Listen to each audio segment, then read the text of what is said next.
Hey everybody, so I'm going to read you aloud this article in a local newspaper.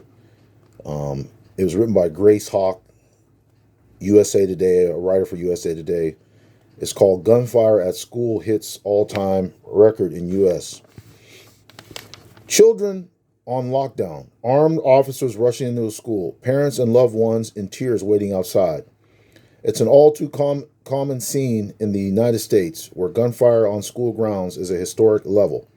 And it's not just after mass shootings. Small scale incidents at schools are also happening at alarming rates. All types of gunfire on school property are at an all time high, said David Reedman, lead researcher at the K 12 school shooting database at the Naval Postgrad School Center for Homeland Defense and Security, which documents every instance a gun is brandished or fired at or a bullet hits school property for any reason. There were 249 shootings on school grounds last year, more than any other year since at least 1970, Reedman said. This year, there have been 137 incidents of gunfire on school grounds, including 39 involving students during school hours, sports, or activities, he said. On Tuesday, a gunman killed 19 students and 2 teachers at Robb Elementary School in Uvalde, Texas. Prior to Tuesday, there had been 27 people killed, 77 wounded, and 21 with other injuries and shootings on school grounds in 2022, Reedman said. Of the victims injured or wounded, 68 were students, he said. Education Week, which uses a different metric, reports there have been 27 school shootings in 2022.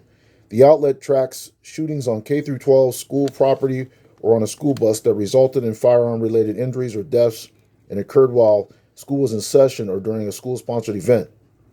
Indiscriminate attacks at a school where the shooter targeted random victims with the intent to kill or injure as many as possible make up a small portion of more than 2,000 school shooting incidents since 1970, Reedman said. Most are disputes that escalate into shootings, he said.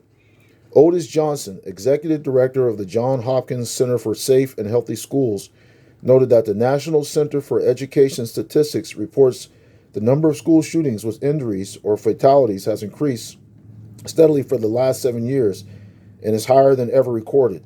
While policymakers have allocated tax dollars to hire more school police after each shooting, school safety policy has not slowed the occurrence of school shootings in U.S. schools, Johnson said.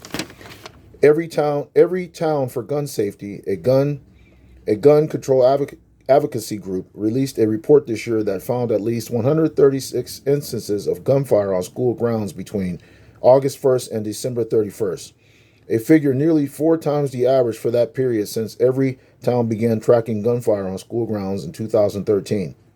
Whether it's in class, at graduation, on sports fields, or everywhere else, students across this country have to live in constant fear of gun violence because gun violence is all around us, said Sarah Sari Kaufman of Every Town Students Demand Action, a survivor of the Marjorie Stoneman Douglas High shooting in Parkland, Florida in 2018.